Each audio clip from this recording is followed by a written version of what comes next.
Chers clients sociétaires, chers administrateurs, chers conseillers territoriaux, Monsieur le Président de la Chambre régionale de commerce et d'industrie, Mesdames et Messieurs les représentants des chambres de commerce et d'industrie et chambres de métiers, chers partenaires, chers collaborateurs, Mesdames et Messieurs, bonsoir à tous.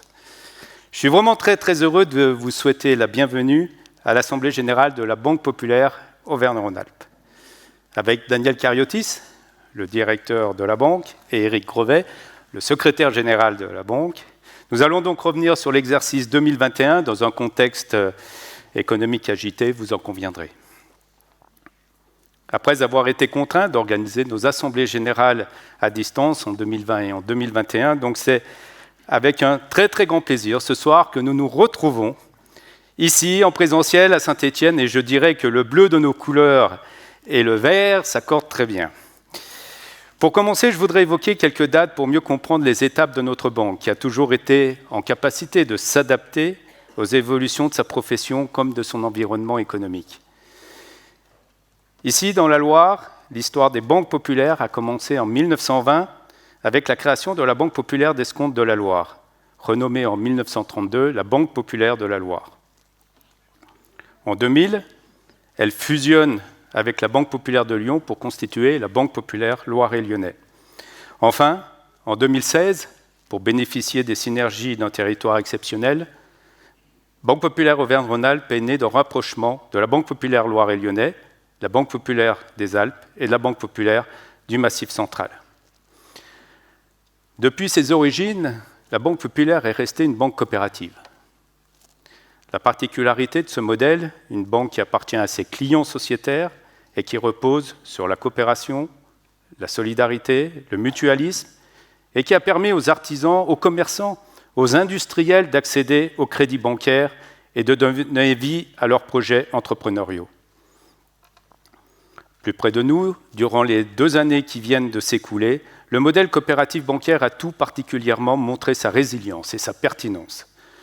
L'activité, les résultats de 2021 qui en découlent et qui seront présentés d'ici quelques instants le confirment. Ce modèle est aligné avec les aspirations sociétales qui ambitionnent un projet de société plus solidaire, plus responsable et mieux équilibré.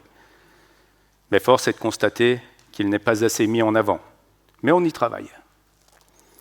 Comme on le fait chaque année, nous sommes devant vous, chers clients sociétaires, pour évoquer donc en toute transparence nos résultats et répondre à vos questions.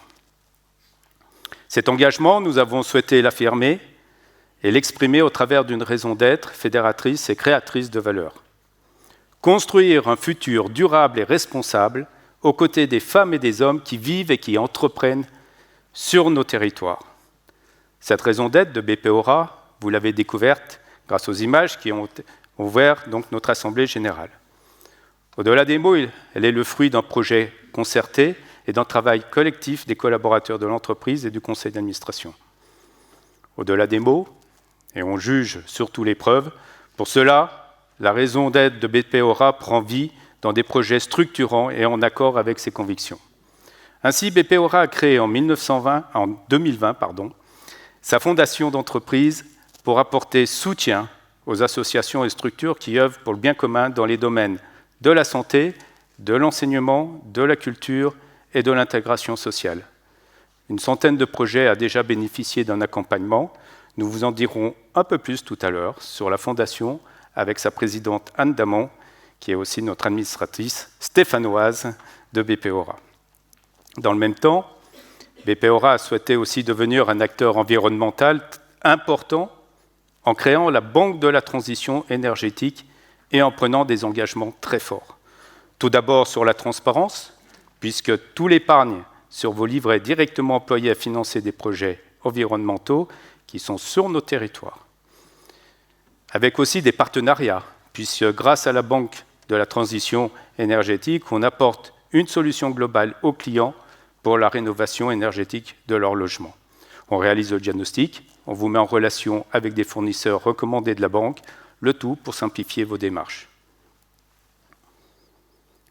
En qualité de président de conseil d'administration, j'ai beaucoup de plaisir donc à partager avec vous ce soir ces projets, porteurs de sens que le conseil d'administration a validés et qui s'inscrivent pleinement dans le modèle coopératif auxquels j'ai fait référence ce soir devant vous.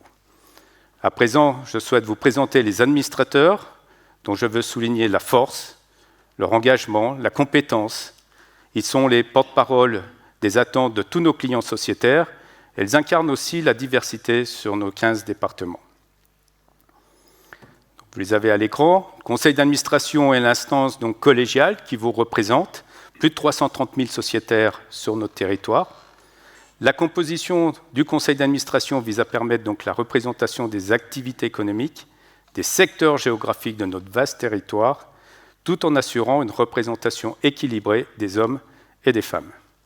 L'implication de votre conseil dans l'élaboration de la stratégie de la banque et dans le contrôle de ses résultats et de ses risques caractérise l'équilibre de la gouvernance des banques populaires.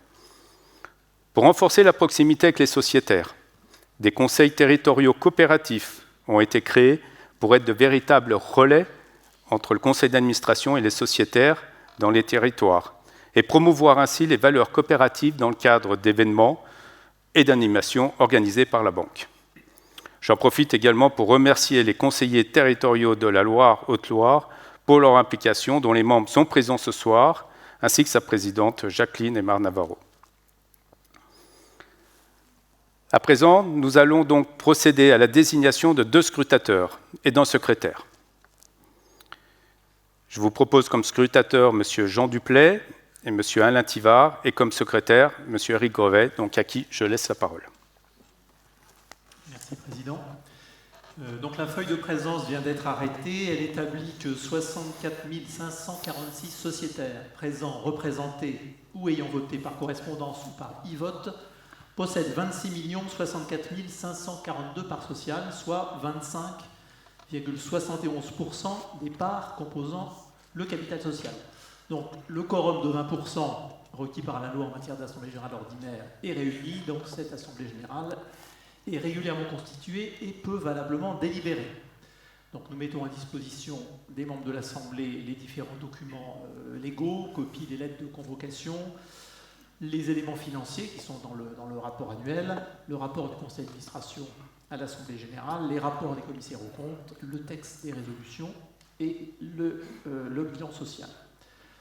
Voilà, l'ensemble de ces documents ont été tenus à disposition des sociétaires qui nous les ont demandés ou adressés à eux conformément aux règles en vigueur. Merci Éric. Donc la présente Assemblée générale ordinaire est appelée à délibérer sur l'ordre du jour suivant. Voilà, donc il s'affiche à l'écran. Donc vous avez les 10 points de l'ordre du jour que l'on vous a envoyés. Les formalités donc d'usage étant accomplies, et avant de laisser donc la parole à Daniel Cariotis, notre directeur, je vous propose donc de visionner une vidéo sur la conjoncture économique présentée par Jean-François Robin, qui est économiste chez Natixis.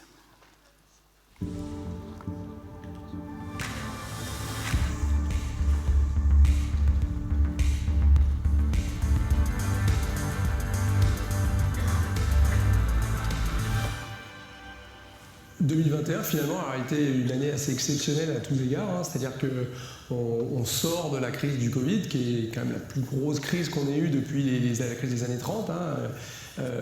Finalement, en 2021, on rattrape l'ensemble du choc de 2020, c'est-à-dire que la France va faire 7% de croissance. Donc elle va se retrouver avec un niveau de PIB, de richesse créée, supérieur à ce qu'il était avant la crise du Covid en 2019. Donc on efface en 2021 en fait le choc de 2020, donc on fait plus que rebondir, donc c'est vraiment ce qu'on pouvait appeler un peu un rebond en V. On a une économie française qui retrouve un peu la normale à la fin de 2021, on se retrouve à une situation assez étonnamment bonne, c'est-à-dire que on prend tous les indicateurs, hein, le principal d'entre eux c'est évidemment l'emploi. Hein, l'économie française en 2021 crée 700 000 emplois. Donc ça veut dire qu'entre 2020 et 2021, l'économie française a créé des emplois, presque 380 000. Donc c'est très étonnant parce qu'on pensait qu'une telle crise, on allait détruire, le chômage allait exploser, qu'on allait détruire de l'emploi, et finalement on a créé de l'emploi. On a des taux d'emploi, c'est-à-dire que le nombre de gens qui sont sur le marché du travail, qui sont venus, et ça c'est vraiment quelque chose qui était un peu une des faiblesses de la France, est largement supérieur à ce qu'il était avant. Hein. C'est un plus haut depuis quasiment 40 ans, le taux de chômage chez les jeunes c'est depuis plus de 20 ans. On a vraiment une situation globalement très très bonne. Avec les États-Unis, la France est probablement un des pays qui s'en est le mieux sorti, et c'est notamment grâce aux banques qui ont été, je dirais, autant en 2008 c'était un peu partie du problème, autant là clairement 2020-2021, les banques c'est vraiment partie de la solution.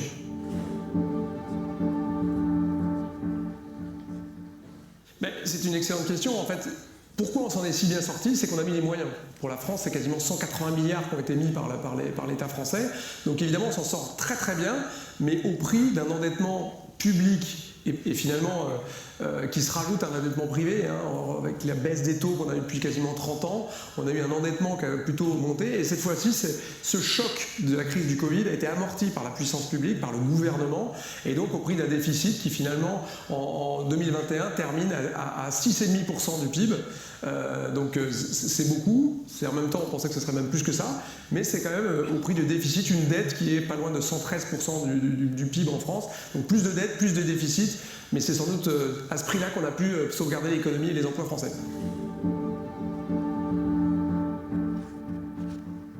Oui, c'est un peu une histoire sans fin, une histoire pas qui se répète, mais qui se succède. Hein. On a une crise qui succède à l'autre. Après la crise du Covid, voilà, qu'on a un peu effacée en termes macroéconomiques en 2021, on plonge dans une guerre aux portes de l'Europe avec des conséquences stratégiques et énergétiques peut-être même plus importantes et plus structurantes finalement que la crise du Covid, parce que là, tout d'un coup, on prend compte qu'il faut être indépendant énergétiquement, qu'il ne faut plus acheter du gaz et du pétrole. Et donc, c'est probablement l'accélération phénoménale de la transition énergétique qui va être le gagnant de tout ça. C'est peut-être la seule bonne nouvelle à cette guerre en Ukraine.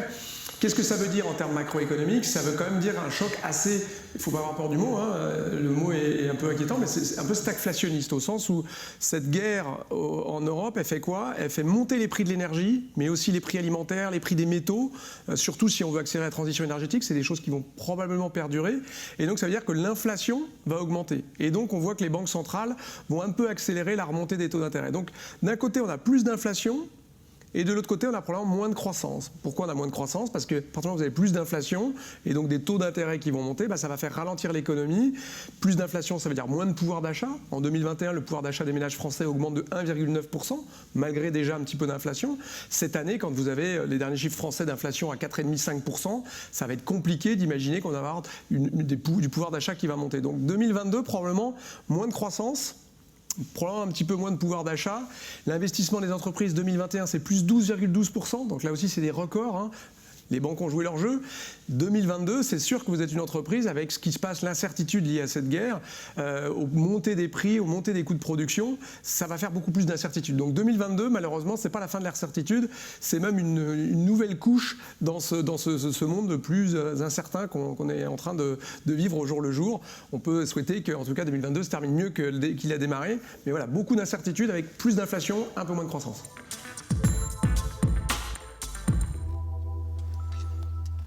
Voilà, 2022, un monde incertain. Daniel, en attendant, on va revenir sur les résultats et sur l'activité de 2021 de la banque. Je te laisse la parole. Merci Lionel, bonsoir à toutes et à tous. C'est un double plaisir de vous retrouver. D'abord pour cette assemblée générale physique après 3 années d'absence, puisque la dernière remonte à 2019, et puis aussi pour vous présenter les résultats 2021. Alors c'est vrai que quand on écoute Jean-François Robin, on a l'impression que 2021 c'était un temps très éloigné, parce qu'en l'espace de 4 mois, il s'est passé beaucoup de choses.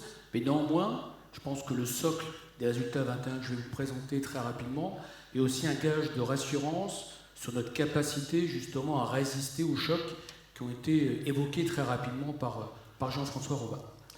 Et justement, ce qui frappe tout d'abord et souligne la qualité de nos résultats, c'est un peu ce que j'avais souligné aussi auprès d'un certain nombre de journalistes, c'est que 2021, pour votre banque, c'est un alignement, pour la première fois depuis la fusion de 2016, un alignement des résultats commerciaux, des résultats financiers. On peut même aussi parler de la satisfaction de nos clients externes et de nos clients internes, que sont nos collaborateurs, mais aussi, Lionel Beau l'a évoqué, le décollage de la Banque de la Transition énergétique et le positionnement de la Fondation, sur lequel nous reviendrons tout à l'heure. Quand j'évoquais donc l'alignement des résultats financiers et des résultats commerciaux, tout d'abord quelques faits marquants. Rassurez-vous, je ne vais pas m'attarder sur tous les chiffres qui sont sur les différents écrans, mais essayez plutôt de mettre un focus peut-être sur quelques éléments marquants. Le premier, je démarre par le bas, c'est le nombre de sociétaires. Vous voyez quand même l'Assemblée Générale de ce jour à Saint-Étienne, 8000 sociétaires de plus en 2021. C'était un de nos grands objectifs sur l'année passée. Ça le sera encore d'ailleurs sur les 3 prochaines années, 22, 23, 24. Mais on voit aujourd'hui que nous avons quasiment 330 000 clients sociétaires et c'est une vraie satisfaction. Et puis après, quand vous regardez globalement la production de crédit de la banque, production de crédit sur la consommation, sur l'immobilier, on voit qu'on a eu des productions très élevées. Ce qu'il faut, s'il y a un chiffre que vous devriez essayer de retenir, j'ai bien essayé parce que la banque est faite d'une sommation de chiffres hallucinantes, c'est que BPORA, en 2021, a produit 8 milliards de crédits, tout marché confondu. Là, vous avez un zoom qui est fait notamment sur le particulier et sur le professionnel, mais si j'y ajoute bien évidemment l'équipement sur lequel je reviendrai, on a produit quasiment 8 milliards de crédits, ce qui est un chiffre énorme, puisqu'au moment où nous avons constitué BPORA en 2016, la production de crédit de notre banque, en fait, était de l'ordre de 5,6-5,7 milliards. Donc vous voyez comme la progression en l'espace à peine de 4 années.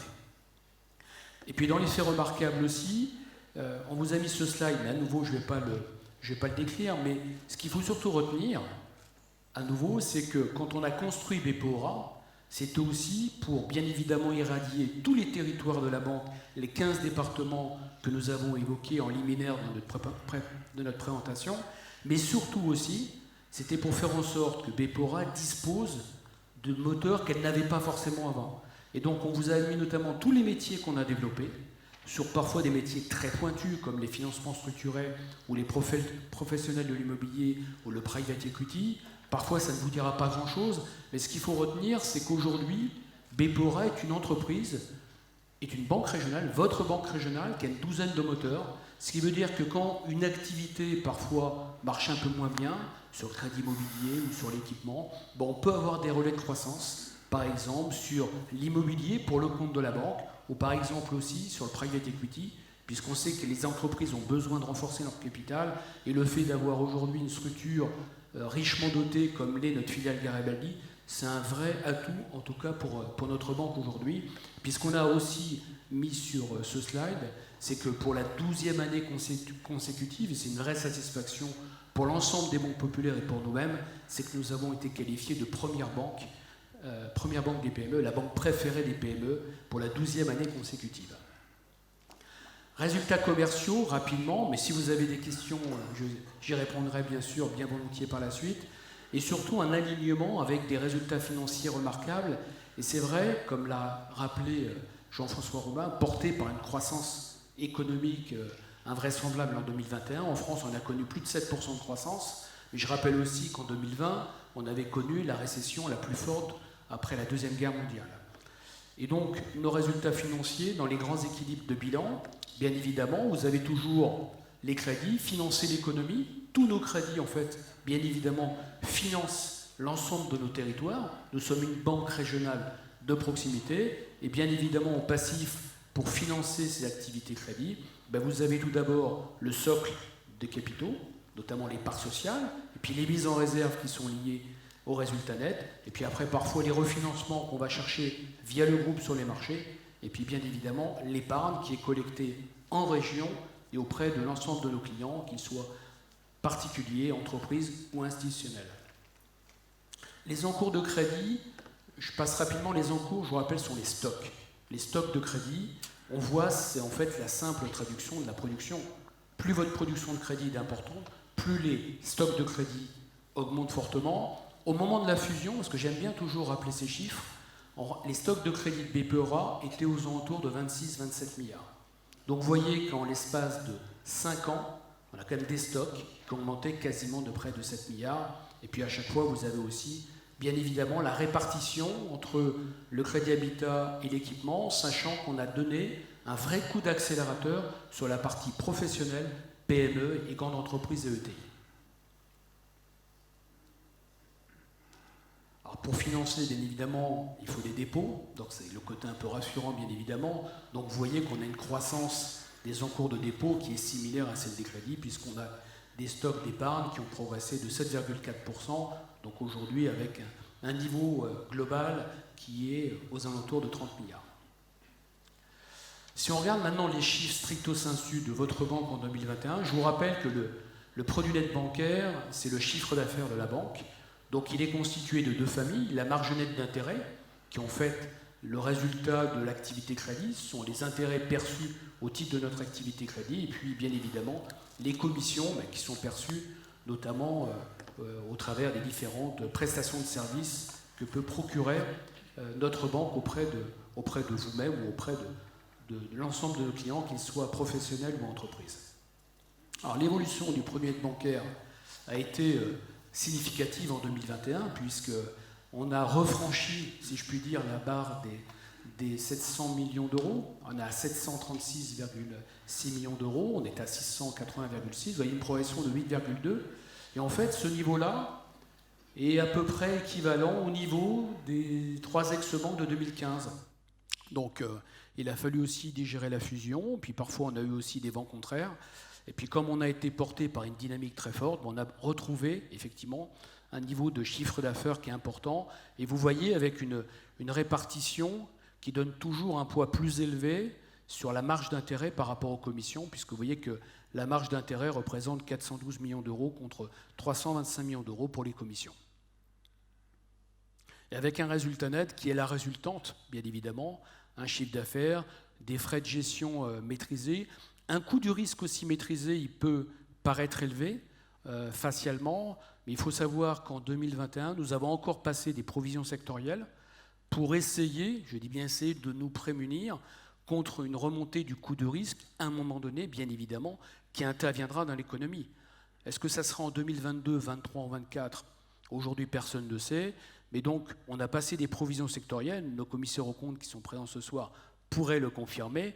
En 2021, en 2020, ce qui explique que nous ayons eu un coût du risque de l'ordre de 73 millions d'euros, et avec donc un résultat net donc, qui s'est élevé à 151 millions, pardonnez l'arrondi, en 2021. Et en réalité, ce résultat net permet bien évidemment d'alimenter nos fonds propres. Donc aujourd'hui, les fonds propres globaux de BPORA s'élèvent à environ 3,6 milliards. Et puis comme nous sommes dans un monde réglementé, on a des ratios à respecter. Et le ratio de solvabilité, donc, qui est suivi notamment par l'ensemble des régulateurs, qu'ils soient français, anglais ou européens, aujourd'hui s'élève à environ 17%, sachant qu'au moment de la fusion, on était plus proche de 14,5% que de 17%. Donc c'est un très beau niveau de ratio de solvabilité. Et puis enfin, last but not least, comme disent les anglo-saxons, je vous ai parlé brièvement des résultats commerciaux, des résultats financiers, qui sont de très bons résultats financiers. Et puis on a aussi voulu faire deux focus à la fin sur la Banque de la transition énergétique, dont le patron de la BTE, Pierre-Henri Grenier, est présent avec nous ce soir, pour bien vous dire que 2021 était la première année, une première année réussie de la BTE. Ce sont des chiffres qu'on a repris. On aurait pu d'ailleurs en mettre d'autres, mais ce qui est déjà intéressant, au-delà des chiffres qui sont mis ici, c'est qu'on a eu des projets financés sur les 15 départements que couvre BPORA. Donc on a eu des projets sur les 15 départements. Et par ailleurs, ce qui est aussi important, c'est un engagement fort quand on a créé la BTE, c'est de faire en sorte que l'épargne collectée sur les livrets verts, environ 185 millions d'euros, soit réinvestie en crédit et avec un engagement de notre part de dépasser les 70% de l'épargne collectée, transformée en crédit. Et dès la première année, vous voyez que nous avons atteint le taux de 76%. On a mis un certain nombre de partenariats également qu'on a réalisés. Donc, on peut dire vraiment que votre banque se structure, s'organise autour de sujets qui vont être des sujets majeurs de transformation sur l'ensemble de nos territoires. Et puis, bien évidemment, mais on y reviendra aussi tout à l'heure, le premier anniversaire de la Fondation. On parle sous le contrôle aussi de la présidente de la Fondation, donc on y reviendra avec des appels à projets. Et puis vraiment un fonctionnement de la Fondation dont on ne peut que se satisfaire, et avec aussi des appels à projets qui ont été très abondants. Et puis on a essayé aussi de favoriser, par exemple, des secteurs qui ont énormément souffert pendant le Covid. Par exemple, ce n'est pas le fruit du hasard si le premier appel à projet a été fait sur le monde de la culture, parce qu'on sait que c'est un des secteurs d'activité qui a aussi été le plus impacté lors de la crise du Covid. Et puis enfin, pour terminer, là je vous ai parlé de chiffres, je vous ai parlé de résultats, je vous ai parlé de faits marquants, de la Banque de la transition énergétique, de la Fondation, et enfin vous dire que nous avons aussi mis la main finale sur l'élaboration de notre deuxième plan stratégique depuis la création de Bpora. Le premier plan s'appelait CGR 2020, il courait sur l'horizon 2017-2020. Avec le Covid, vous conviendrez que c'était parfois assez compliqué de respecter l'ordonnancement précis des plans, c'est envie de dire, c'est pas très important. Mais donc on a terminé ce plan fin 2021, on a travaillé ce plan en interne, ce sont les collaborateurs de Bpora qui l'ont construit en 2020-2021, comme ils l'avaient d'ailleurs construit en 2017, et vous dire aujourd'hui que le nom du plan, Grandir ensemble 2024, a aussi été trouvé par une collaboratrice de la banque. Et ça, pour moi, c'est une vraie satisfaction. Donc, au-delà du nom, on peut dire il est bien, il est génial, il est moyen. Ils ne sont pas trop creusés la tête pour trouver ce plan. Je veux dire que l'important est ailleurs, c'est que ce plan a été construit en interne et que le nom ait été trouvé par une collaboratrice de Bpora. Merci pour votre attention. Et si vous avez des questions, bien évidemment, sur ces résultats et l'environnement, j'y répondrai bien volontiers tout à l'heure. Très bien. Merci beaucoup, Daniel. On a pu constater effectivement que la banque est bien gérée. Elle a fait une très belle année 2021. Donc, je vous propose qu'on passe à la séquence des commissaires aux comptes. Et donc, pour ce faire, j'appelle M. Paul Armeljun du cabinet Mazars et M. Rémi Vigny-Dunant du cabinet KPMG à nous rejoindre sur scène. Donc, pour procéder à la lecture des rapports des commissaires aux comptes. Bonjour à tous, merci pour l'introduction. Donc je vais présenter pour ma part les deux rapports qui sont sur les comptes sociaux et les comptes consolidés. Et Rémi, qui présente KPMG, passera sur le rapport social sur les conventions réglementées. Je vais m'abstenir d'une lecture exhaustive des rapports, mais en faire un résumé rapide. Le premier rapport portera sur les comptes consolidés. Le compte consolidé donc, du groupe Banque Populaire Auvergne-Rhône-Alpes, établi en norme IFRS et qui regroupe l'ensemble des entreprises, l'ensemble des établissements qui composent le périmètre de consolidation de la banque, dont la banque et la Banque de Savoie. Je vais juste lire l'opinion qu'on a émise sur ces comptes, c'est la seule partie que je vais lire. Nous certifions que les comptes sont réguliers et sincères et donnent une image fidèle du résultat de l'exercice écoulé, ainsi que de la situation financière et du patrimoine de la banque. Donc c'était officiel de cette manière-là. Ensuite, on enchaîne avec les trois observations qu'on fait sur les comptes, qui sont des observations techniques sur les changements de méthode comptable qui ont pu être constatés dans les comptes. Et ensuite, le reste du document porte notamment sur les points clés de l'audit. Ce sont les éléments qui fédèrent l'attention forte de la banque, mais également des commissaires aux comptes et des régulateurs, autour sur les comptes consolidés, des dépréciations des prêts et des créances, et de la valorisation des titres de BPCE. J'en ai fini sur un rapport sur les comptes consolidés. Le rapport sur les comptes annuels, lui, porte sur les comptes uniquement de la Banque Populaire Auvergne-Rhône-Alpes en norme française, donc hors de son périmètre, inclut toutes les participations que la banque peut avoir. L'opinion est exactement la même, donc je vais m'abstenir de la relire que celle que j'ai pu faire sur les comptes consolidés. Deux observations sur les changements techniques. Les normes françaises ont un petit peu évolué dans des principes de reclassification et de comptabilisation de certains éléments. Et de la même manière, en symétrie de ce qu'on a fait sur le rapport sur les comptes consolidés, on a des points clés de l'audit. De la même manière, ce sont les éléments qui sont significatifs, nous, dans notre audit, qui portent sur la dépréciation, dépréciation individuelle et collective, et toujours en miroir, valorisation des titres BPCE et de la Banque de Savoie, puisque là, on les considère à l'actif du bilan. Voilà, j'en aurais fini sur l'opinion sur les comptes consolidés et sociaux. Merci. Donc, comme Paul Armel vous l'indiquait, je vais maintenant vous faire un résumé de notre rapport spécial sur les conventions réglementées. Donc, c'est un rapport qui relate les conventions qui sont conclues entre la banque et l'un de ses administrateurs ou mandataires sociaux, ainsi que celles conclues entre la banque et d'autres entités dans lesquelles ces dirigeants ou administrateurs sont également dirigeants ou propriétaires.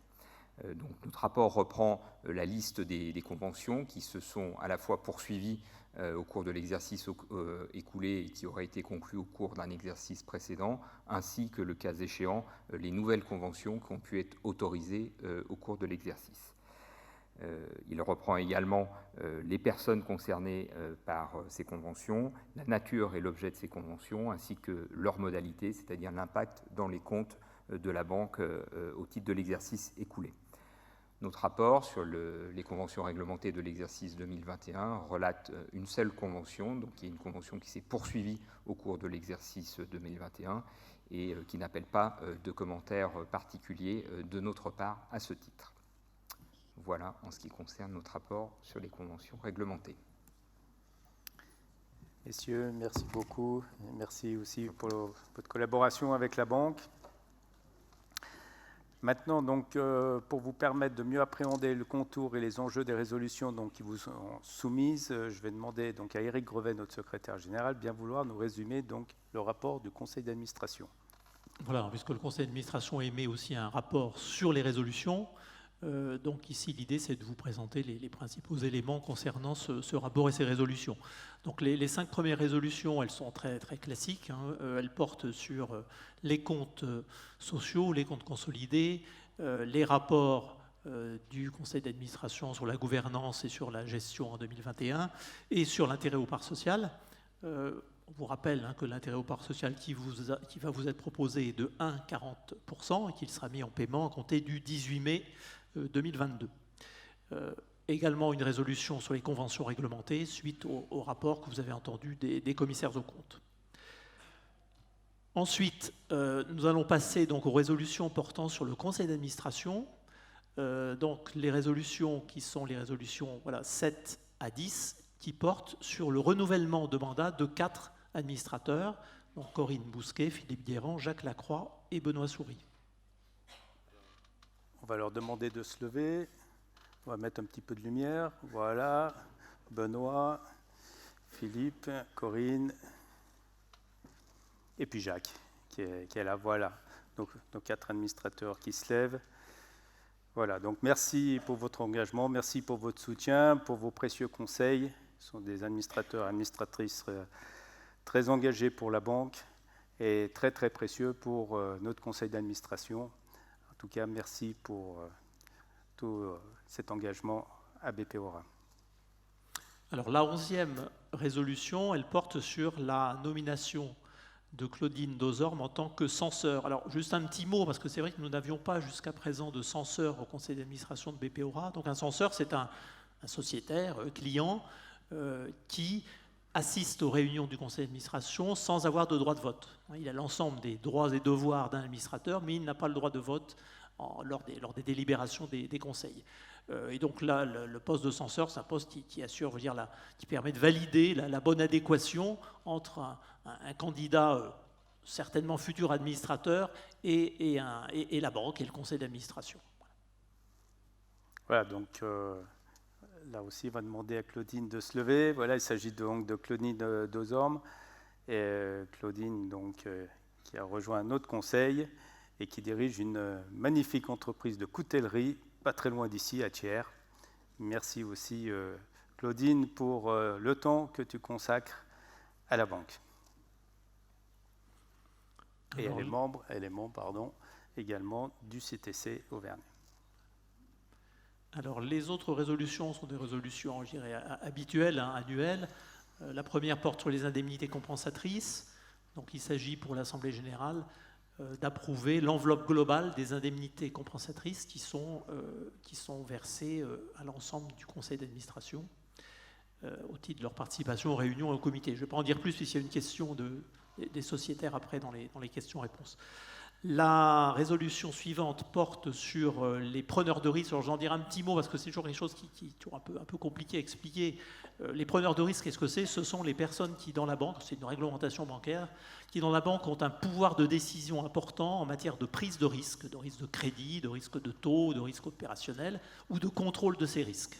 Donc c'est l'ensemble, je dirais, des dirigeants de la banque et des administrateurs de la banque, et puis l'ensemble des personnes qui, par les systèmes de délégation que nous avons en interne, peuvent prendre des décisions je dirais, importantes pour la banque. Voilà. Donc au total, selon les différents critères, il y en a beaucoup, il y a 52 personnes qui, en 2021, étaient considérées comme des preneurs de risques, et leur rémunération totale, au titre de l'année, s'élève à 5 494 945. Et l'Assemblée générale doit valider simplement ce constat qu'il y a effectivement 52 personnes qui répondent à ces critères, et avec un montant donc, de 5 494 945 €. Voilà.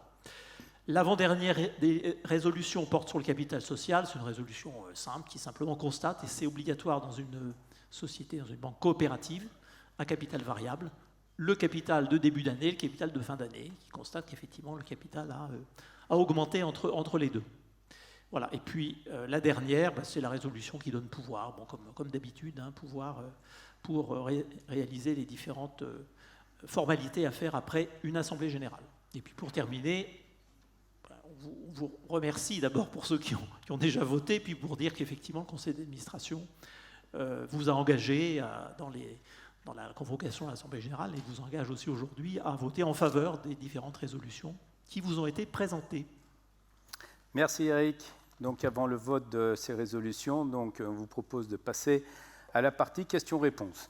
Voilà, comme chaque année, donc, vous êtes exprimés, vous nous avez transmis de nombreuses questions en vue de cette assemblée, et nous allons y répondre en les regroupant par thème, et puis ensuite nous vous donnerons la parole s'il y a des questions dans la salle. Je rappelle que les questions d'ordre personnel ont fait l'objet donc de réponses individuelles par ailleurs. Alors on a regroupé ces questions en trois grands thèmes. Le premier thème porte sur la gouvernance de BP Aura. Donc les deux premières questions, je vais laisser Lionel Beau y répondre. Alors, comment devient-on administrateur de la banque? Donc, c'est une bonne question. Donc, les propositions de candidature à un poste administrateur donc, doivent être adressées à la banque. Elles sont examinées donc, préalablement en comité des nominations, puis ensuite au conseil d'administration. Et ces administrateurs donc, sont nommés par l'Assemblée générale des sociétaires pour un mandat de 6 ans. Alors attention, ces nominations, elles doivent respecter un certain nombre de conditions. Il y a des règles de parité, il y a des conditions posées également par le Code monétaire et financier, des règles sur la compétence individuelle et collective, de disponibilité et d'indépendance.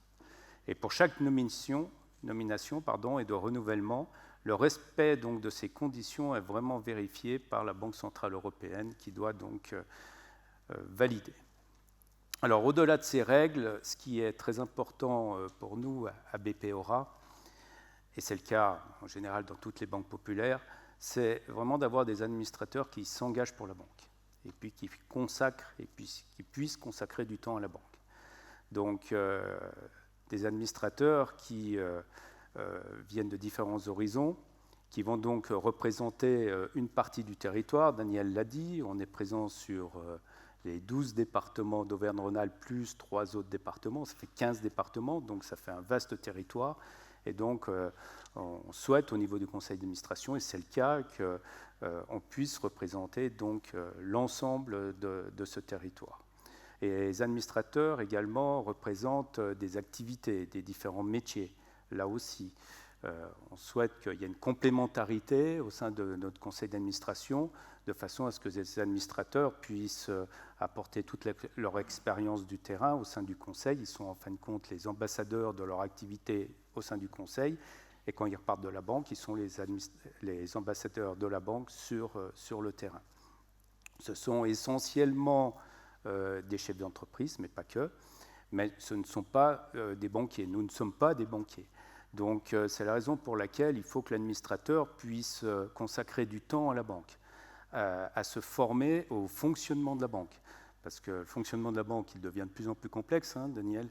La réglementation, elle s'alourdit année après année, et donc on est tenu d'avoir des sessions de formation importantes, encore une fois, pour connaître le fonctionnement de la banque et tous ses rouages. Je pense notamment à la maîtrise des risques, qui est un point très très important. Alors, dans notre conseil d'administration, nous avons 14 administrateurs, 7 femmes, 7 hommes, donc vous voyez que la parité est bien respectée, plus 2 administrateurs qui représentent les salariés.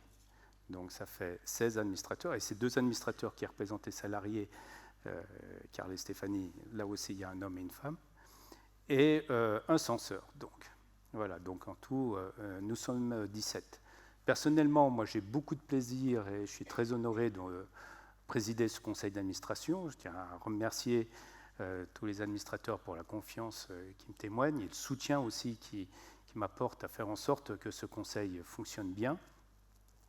Je consacre en toute transparence environ 60% de mon temps au fonctionnement à la Banque Populaire, à Lyon, et je suis également le vice-président de la Fédération nationale des banques populaires. J'en profite pour saluer Alain Giraud, le directeur de la Fédération nationale des banques populaires. Donc 60% de mon temps, et l'autre partie de mon temps, je suis donc un dirigeant d'une entreprise de décolletage en Haute-Savoie qui emploie plus de 500 personnes. Voilà, donc tout ça pour être le plus transparent possible. Et si parmi vous, certains souhaitent un jour devenir administrateur, vous nous envoyez votre lettre. Alors, envoyez pas tous, parce que mais il est vrai que voilà, c'est très important pour nous, et je tiens à remercier tous les administrateurs aussi qui sont là ce soir, de vous représenter, encore une fois, sur ce territoire et dans les différentes activités. N'hésitez pas aussi à venir vers nous après au cocktail si vous avez des questions, parce que l'administrateur, c'est aussi le relais de l'ensemble des clients, donc n'hésitez pas à venir échanger avec nous. On sera vraiment très heureux de pouvoir le faire. Voilà, Eric. Alors, moi, je vais compléter sur la dernière question portant sur la gouvernance, sur les indemnités compensatrices. Alors, on a vu tout à l'heure leur montant, 300 000 € pour 2022, donc c'est une enveloppe globale. Cette enveloppe, elle est répartie effectivement en fonction de la présence réelle, la présence effective des administrateurs. Donc, à chaque réunion de conseil d'administration, il y a entre 8, 9 ou 10 conseils d'administration par an. Vous avez 5 comités différents, audit, risque, rémunération, nomination et puis sociétariat RSE, avec 5 ou 6 administrateurs dans chaque comité qui se réunit lui-même entre 2 et 4 fois par an. Donc vous voyez, ça fait beaucoup de réunions. Et à chacune de ces réunions, effectivement, il y a des feuilles de présence. Et en fonction de la présence, il y a un montant d'indemnité compensatrice du temps passé. Ce qu'il faut expliquer, c'est qu'on est dans une coopérative. Et ce n'est pas neutre, ce n'est pas des jetons de présence. Ce sont des indemnités compensatrices du temps passé. Parce qu'effectivement, on sait bien que les coopérateurs et nos administrateurs ont d'autres activités. Donc ils sacrifient une partie de leur temps professionnel ou de leur temps privé pour la banque, et donc il y a une compensation de ce temps passé. Voilà comment, très, très clairement, ces indemnités sont calculées et sont réparties. Alors, le deuxième grand thème, c'est porté sur l'intérêt aux parts sociales, et donc je vais laisser la parole à Daniel Cariotis. Merci Eric. Comment le taux d'intérêt des parts sociales est-il déterminé et pourquoi le taux est-il de 1,40 cette année? Je peux y répondre facilement. En fait, la détermination du taux des parts sociales, il est corrélé à certains indices obligataires. Je ne rentre pas dans le détail parce que c'est un peu compliqué, mais on a des indices obligataires qui donnent, en règle générale, un intervalle dans lequel on peut définir le taux des parts sociales. Et puis après, sur le taux qui est accepté et voté en Assemblée générale, en règle générale, le groupe nous donne un intervalle. Ils nous disent, voilà, on préconise, parce que le groupe ne peut que préconiser, que le taux des parts sociales puisse être compris entre temps et temps. Et si on a souhaité faire passer le taux des parts sociales de 1,25 à 1,40, c'est notamment pour suivre l'évolution de l'économie et suivre l'évolution des taux d'intérêt. Et à partir du moment où on a constaté une réelle évolution des taux d'intérêt à la hausse depuis le début de cette année, avec une vraie accélération, il nous a semblé logique, bien évidemment, de proposer une augmentation de la rémunération des parts sociales pour les porter à 1,40. Je peux répondre peut-être à la question sur l'Ukraine. Oui, bien sûr. Alors la question sur l'Ukraine, elle est large, donc je ne sais pas exactement quel était le sous-entendu de la question. Je vais essayer d'y répondre peut-être de 3 façons. Est-ce que votre banque est directement impactée par l'Ukraine? La réponse est non. On n'a pas du tout de coût du risque qui est lié à des opérations qu'auraient réalisées des clients en lien avec la Russie ou avec l'Ukraine. Donc est-ce qu'on est directement impacté? Nous, BPORA, la réponse est non. Est-ce que le groupe BPCE est impacté? La réponse est oui.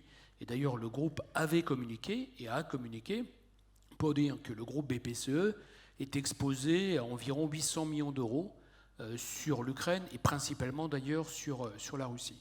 Voilà. Donc c'est un chiffre qui n'est pas négligeable. Il y a des banques françaises qui sont plus impactées encore que ne l'est le groupe BPCE, mais au bord de notre banque, il n'y a pas de risque direct. Après, les impacts, Jean-François Robin l'a indiqué en liminaire, les impacts potentiellement indirects sont effectivement majeurs pour l'économie française en général, pour l'économie Auvergne-Rhône-Alpine en particulier et pour certains de nos clients. Donc bien évidemment. Mais à l'instant T, est-ce qu'on a passé des coups de risque liés à la crise ukrainienne? La réponse est non. Très bien. Merci Daniel, merci Eric. À présent, donc, je vous propose de passer aux questions dans la salle, s'il y en a. Voilà, on met la lumière. N'hésitez pas, on est là pour répondre à vos questions, à toutes les questions. Sachant que la première est plus compliquée, on va passer à la deuxième.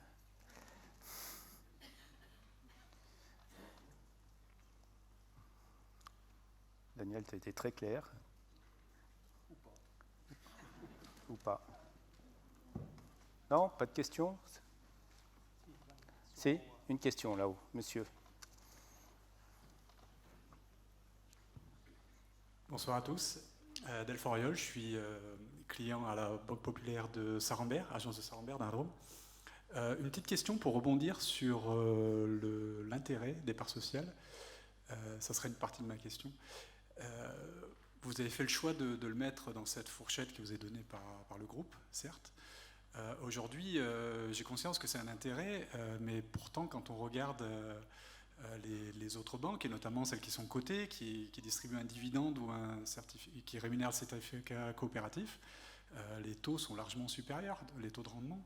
Donc, pourquoi ce choix? Certainement, vous me direz que l'année 2021, voilà, c'est une année qui est passée. On verra sur 2022 certainement que les courbes obligataires vont se redresser. Voilà, donc c'est un choix qui a été fait et je pense qu'il ne faut pas oublier l'investissement de capital des sociétaires. Et il y avait un deuxième volet sur lequel vous pouvez jouer, c'est sur la valeur de la part sociale. Donc pourquoi ne pas avoir fait le choix aussi de réévaluer cette valeur de la part sociale? Voilà, ça c'était une première question, et puis je vais passer tout de suite à la deuxième, elle sera plus courte. Dans le plan 2024, comment vous abordez la modernité, c'est-à-dire pour les clients particuliers et professionnels? J'ai été client particulier et professionnel, et il y a certains éléments qui m'ont un peu irrité, et notamment voilà, sur le fonctionnement des applications, sur le recours à des applis plus modernes. Et je ne vous ferai pas l'affront de citer ce que font certaines banques, notamment dans le digital, mais il y a quand même, je pense qu'il y a des marches à monter, et je n'ai pas de doute que ce plan, on prend certaines en considération, mais peut-être qu'il faut accélérer, même si courir dans les escaliers, c'est jamais très prudent. Merci pour votre réponse. Merci pour vos différentes questions. Sur la première partie, moi je ne me compare pas avec les banques cotées. Parce que les banques cotées, par définition, elles peuvent avoir des cours de bourse qui fluctuent. Parfois même, d'ailleurs, le régulateur peut interdire à une banque de distribuer du dividende. Donc c'est normal aussi qu'une banque cotée ait un niveau de distribution supérieur. Donc on ne peut pas forcément comparer une banque cotée nationale avec une banque mutualiste régionale. Et on n'a pas de fluctuation puisque par définition, la valeur d'une part sociale, elle est fixe, elle ne fluctue pas, donc il ne peut pas y avoir de variation. Après, sur le taux, à chaque fois, vous savez, c'est une espèce d'équilibre. Ce que je vous ai dit tout à l'heure, par exemple, c'est que nous, notre responsabilité, c'est de financer l'économie régionale. On a financé 8 milliards. 8 milliards, c'est un chiffre énorme. Notre production de crédit a été de 8 milliards en 2021, sur l'ensemble de nos territoires. Vous avez vu qu'on avait dégagé 150 millions de résultats nets. Quand on a l'intérêt aux parts sociales, avant de les passer en fonds propres, on a 150 millions, je retire les 20 millions, j'intègre dans mes fonds propres 130 millions d'euros. Savez-vous combien de fonds propres me faut-il mettre pour distribuer 8 milliards de crédits? 170 millions de fonds propres. Parce que la singularité d'une banque, c'est que quand vous mettez 1 euro de crédit, vous êtes obligé de mettre un certain pourcentage de fonds propres. Et vous voyez, c'est cet équilibre.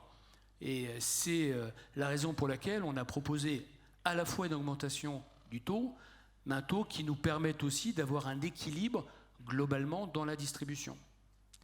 Et sur la deuxième partie, on pourrait y répondre peut-être aussi, peut-être en one-to-one, mais sur l'application quand même, alors notamment peut-être davantage sur le côté particulier, j'ai été le premier à critiquer l'application Banque Populaire il y a 5 ans. Le premier. Et notamment quand on faisait les virements avec la calculette, bon, c'est quelque chose qui méritait. Quand il y a eu des classements qui ont été faits il y a 2 ans, l'application Banque Populaire était la deuxième de toutes les applications bancaires dernière Revolut, donc une banque en ligne anglaise. Alors je ne dis pas que, bien évidemment, on n'a pas des efforts à réaliser, mais en tout cas, en ce qui concerne notre application bancaire, on a fait un saut de géant. Je vous donne quelques exemples.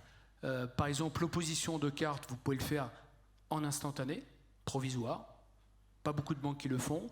La découverte du code secret, si à un moment donné, vous l'avez oublié, parce que vous payez le sans contact, on finit par oublier les codes, eh bien, on peut retrouver ces codes secrets qui apparaissent sur l'application. Donc, objectivement, on a une très belle application bancaire. Peut-être que sur le particulier, est-elle plus adaptée que sur le professionnel, mais si vous avez des points d'amélioration, bien évidemment à souligner, avec les équipes qui sont présentes, ben je serai prêt bien évidemment à vous écouter, parce que notre volonté, c'est toujours de progresser là où il y a des marges de progrès à réaliser.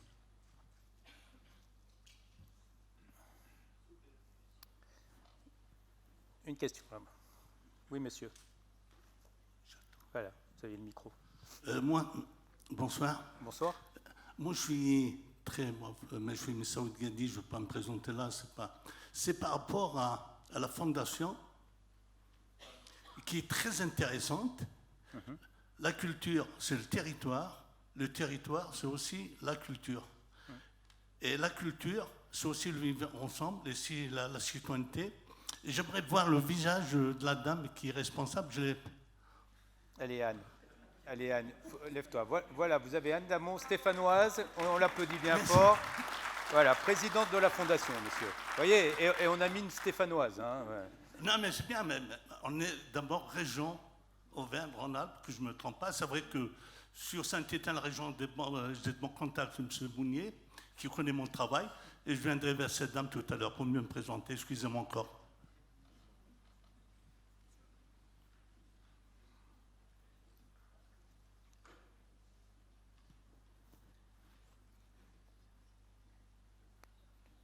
Une autre question? Allez, encore une.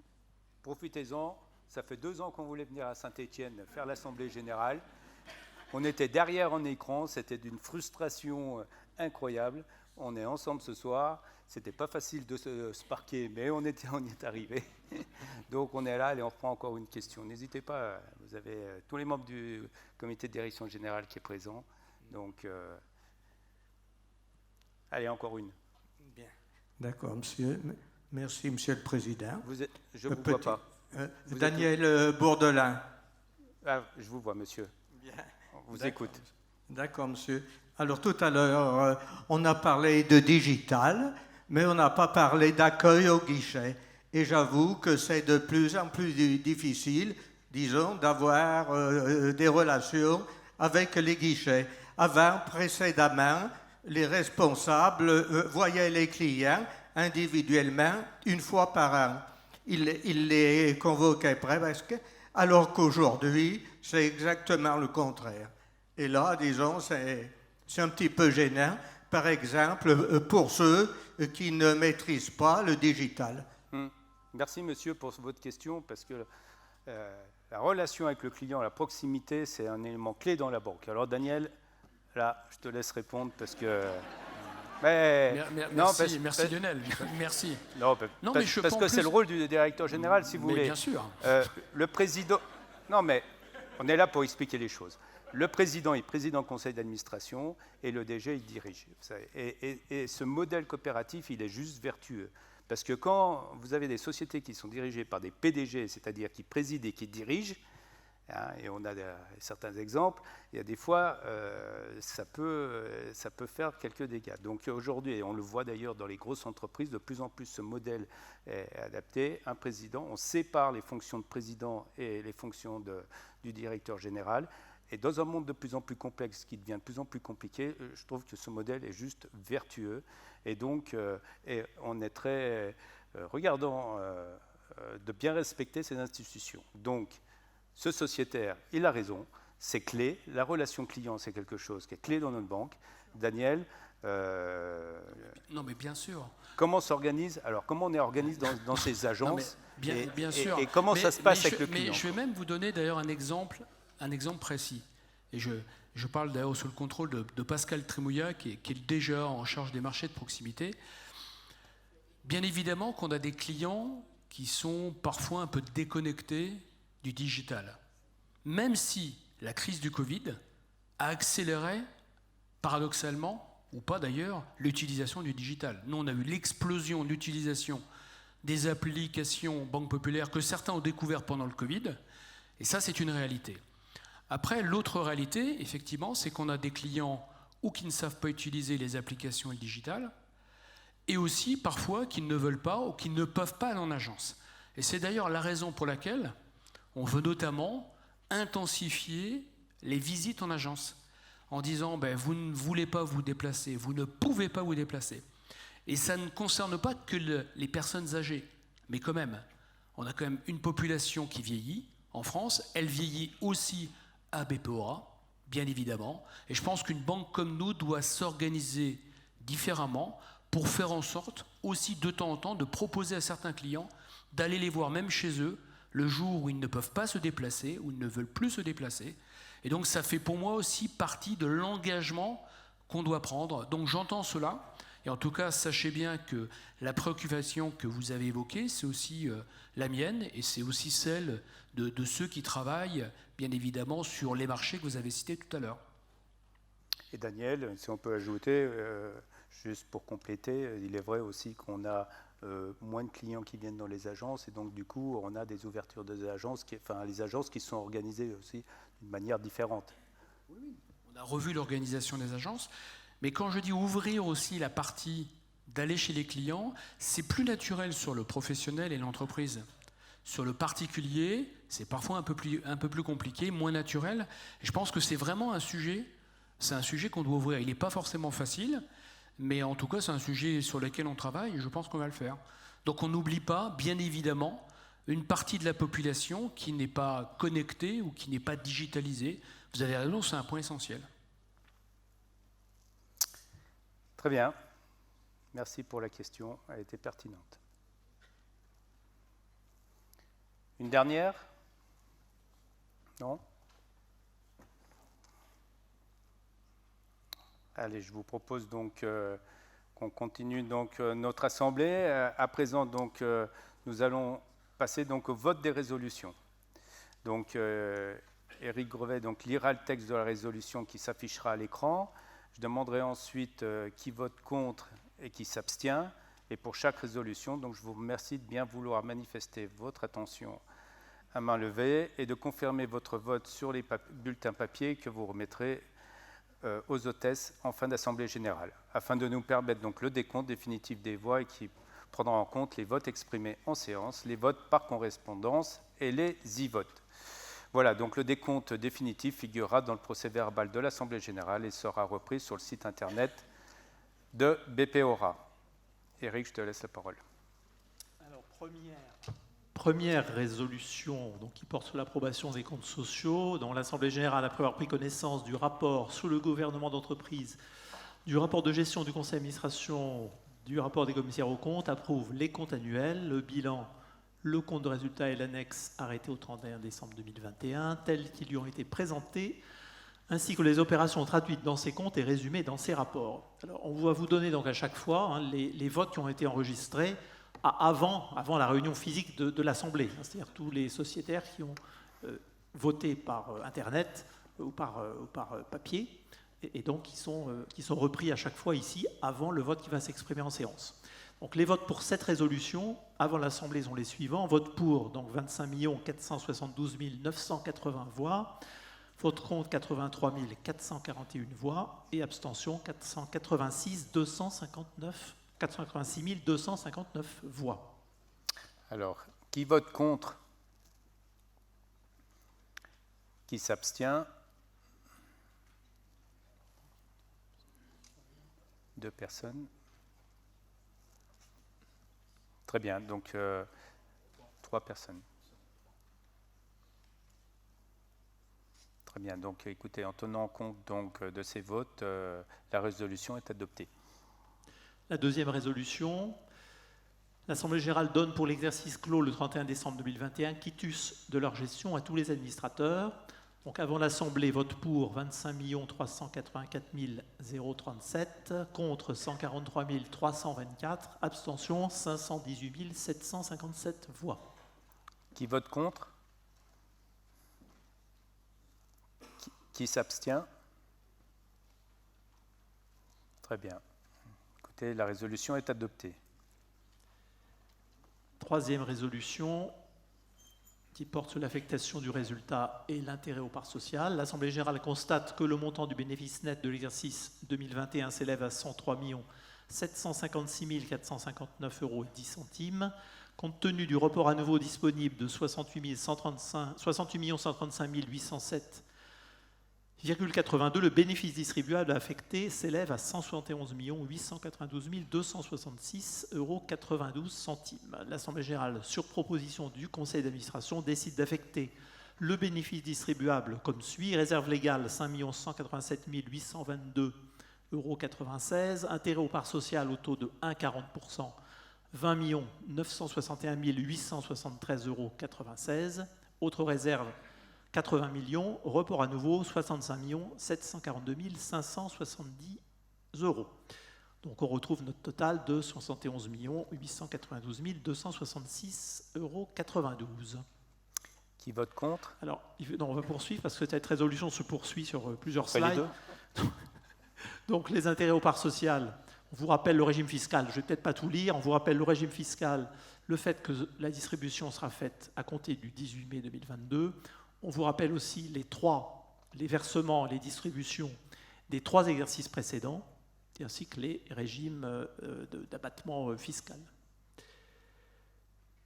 Ensuite, on va passer au vote déjà acquis, donc 25 392 197 voix pour, 210 658 voix contre, 441 711 abstentions. Dans ce coup-ci, c'est la bonne. Qui vote contre? Qui s'abstient? Contre?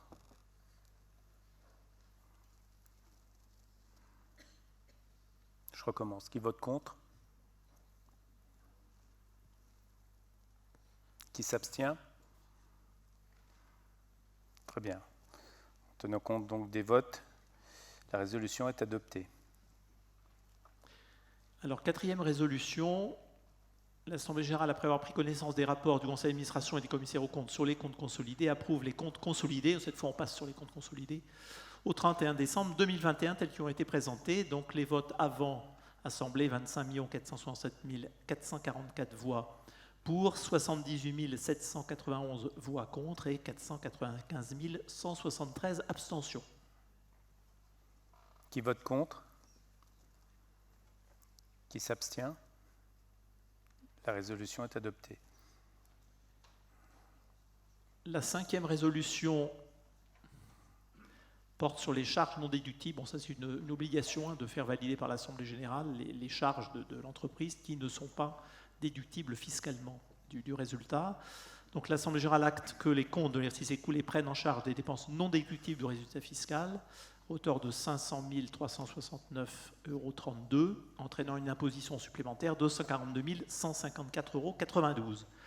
Vote pour 25 386 503 voix, 153 053 voix contre et 502 253 abstentions. Qui vote contre? Qui s'abstient?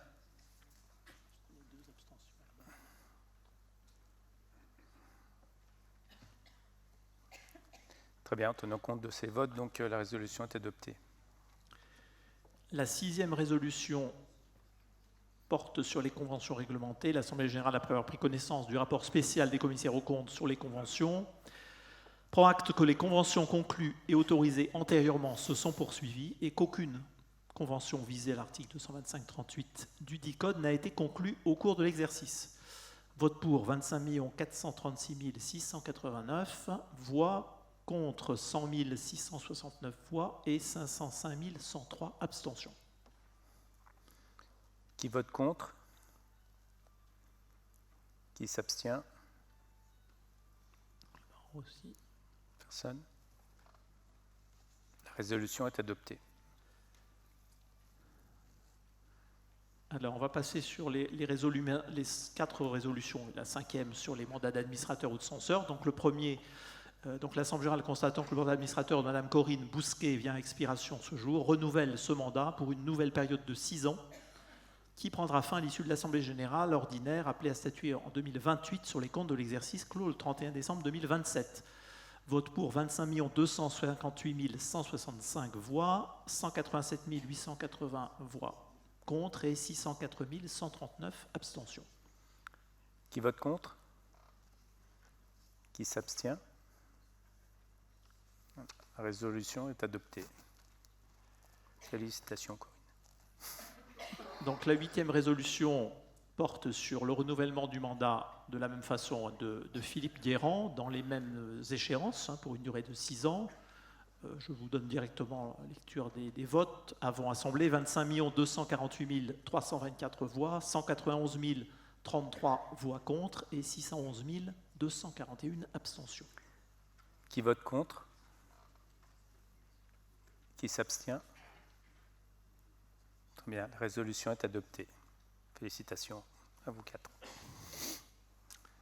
Donc de la même façon, alors pas tout à fait de la même façon, puisque pour Jacques Lacroix, donc il y a une particularité, puisque Jacques Lacroix sera atteint par la limite d'âge qui est de 73 ans pour les administrateurs, ce qui fait qu'il ne pourra pas assurer un mandat complet de 6 ans, ce qui explique la formulation donc, de la délibération.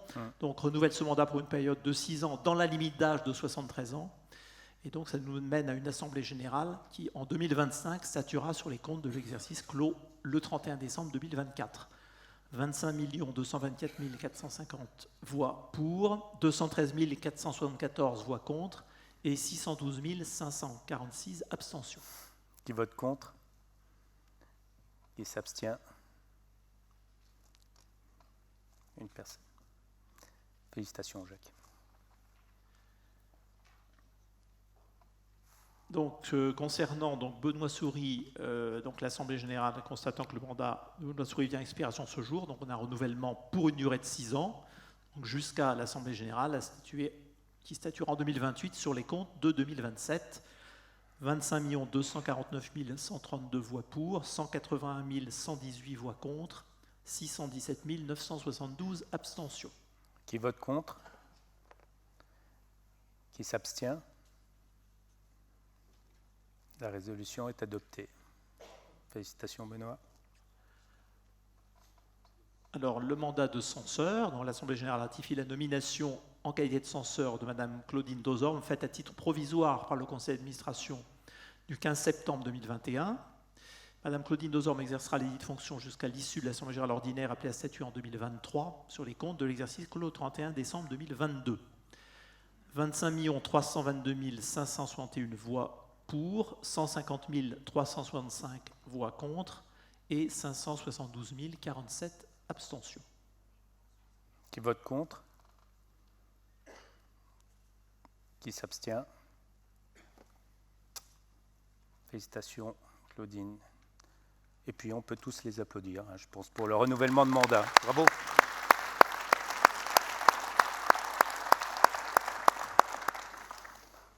Et merci à vous. La 12e résolution porte sur les indemnités compensatrices de présence. Donc l'Assemblée générale, après avoir pris connaissance du rapport du Conseil, décide, en application de l'article 6 de la loi du 10 septembre 1947, de fixer le montant global des indemnités compensatrices du temps consacré à l'exercice de leurs fonctions allouées aux administrateurs à la somme de 300 000 € pour l'année 2022. nous avons 24 658 814 voix pour, 623 662 voix contre et 771 931 abstentions avant le vote de l'Assemblée. Qui vote contre? Une personne. Qui s'abstient? 2 personnes. 3 personnes. 3 personnes. 4 personnes.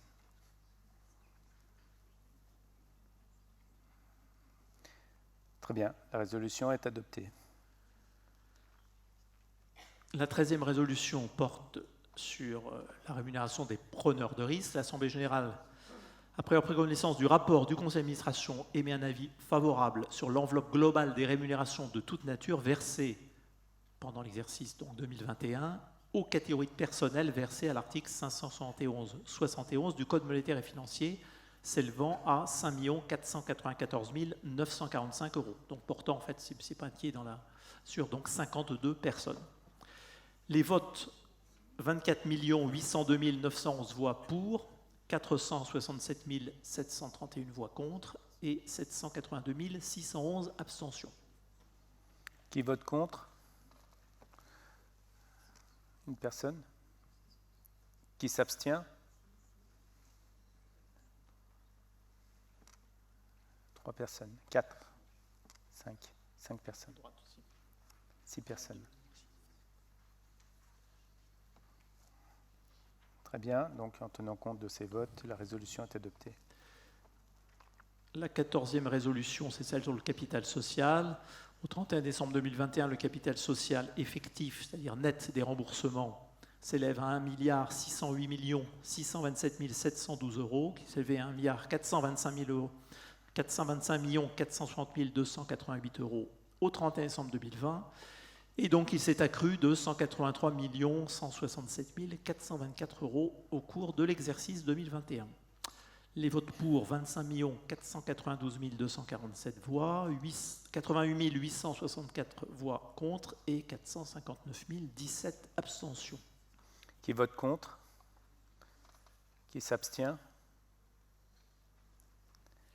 La résolution est adoptée. Donc la dernière résolution, celle qui donc donne tout pouvoir aux porteurs de copies ou d'extraits du présent procès-verbal pour remplir toute formalité de droit. 25 414 011 voix pour, 108 992 voix contre, 518 258 abstentions. Qui vote contre? Qui s'abstient? La résolution est adoptée. Très bien. Écoutez, je vous remercie pour ces votes. À présent, donc, notre Assemblée générale est terminée. Les hôtesses, à présent, vont donc récupérer vos bulletins de vote. Les résultats que vous venez d'approuver n'ont pu être obtenus que par l'enthousiasme et le professionnalisme dont les collaborateurs de la Banque font preuve. Ils sont originaires de nos territoires, ils en connaissent les particularités et je tiens vraiment à les remercier pour leur mobilisation et je salue également l'investissement de notre comité de direction générale emmené par Daniel Cariotis. Daniel et tous les membres, bravo quand même pour les bons résultats et pour la gestion de BPORA. Vous pouvez également compter sur l'assiduité et la force de l'engagement des administrateurs de votre banque pour éclairer sa stratégie et suivre sa mise en œuvre, ainsi que sur l'implication des membres des conseils territoriaux coopératifs pour soutenir ces actions de proximité. Un grand merci sincère à vous tous. Pour les mois à venir, et en raison d'un contexte économique très incertain, comme on l'a dit tout à l'heure, je formule vraiment le souhait que nous soyons tous vigilants et mobilisés pour vous accompagner, que vous soyez acteurs économiques ou particuliers. Notre Assemblée générale est terminée, donc nous allons poursuivre cette soirée en illustrant à présent ce qui fait la différence de notre banque, à savoir son engagement coopératif, ses valeurs humanistes et de solidarité, et ceci notamment à travers notre fondation d'entreprise. Et donc pour ce faire, je laisse la parole à Alexandre Marie, qui est collaborateur de la banque et qui fait partie des équipes de la RSE. Merci à tous. I'm free.